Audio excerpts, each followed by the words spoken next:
এইটা কোন জানিছ? আরে মু চাষী লোক, এইটা কোন জানিনি? এইটা হচ্ছে এন্ডুও হিট, পোকমরা ঔষধ। সিন্দুর? ঠাকুরাণীଙ୍କ ସିନ୍ଦୁର। ୟାକୁ ତମେ ମୋ ମଥାରେ ପିନ୍ଧେଇବ।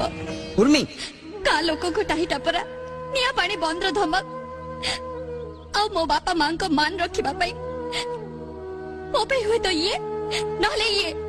କୁହ ଜିତୁ କୁହ। ଦେଖ ଉର୍ମି, ଏ ଠାକୁରାଣୀଙ୍କ ଆସ୍ଥାନରେ ଠିଆ ହେଇ ମୁଁ ମିଛ କହିବିନି। ସେଦିନ ମଜା କରିବାକୁ ଯାଇ ଯାହା ଘଟିଗଲା, ତା ପରଠୁ ମୋ ଭିତରେ କଣ ଯେମିତି ଗୋଟା କିଛି ଘଟୁଛି। ମତେ କିଛି ଭଲ ଲାଗୁନି। ତମେ ତ ପାଠୁଆ ଝିଅ, ମୁଁ ତ ମୂର୍ଖ ଲୋକ। ମୋର ଏଟା ଗୋଟେ ଭୁଲ କାମ ବୋଲି ମୁଁ ଧରି ନେଇଥିଲି, କିନ୍ତୁ ତମେ ଆଜି ସବୁ କଥା ଭାବି ସାରିଲା ପରେ ବି ମୁଁ ଆସିଛି। ମୋ ଇଜ୍ଜତ ରକ୍ଷା କରିବା ତମର ଧର୍ମ। ଠିକ ଅଛି, ମୋ ମା ଯଦି କହିବ? ତମ ମା ଯଦି ରାଜି ନ ହୁଅନ୍ତି? ତାହେଲେ ତମେ ମରିଗଲେ ମତେ ଦୁଃଖ ଲାଗିବ ନିଶ୍ଚୟ, କିନ୍ତୁ ଦୋଷ ଲାଗିବନି। वाह जीतू वाह।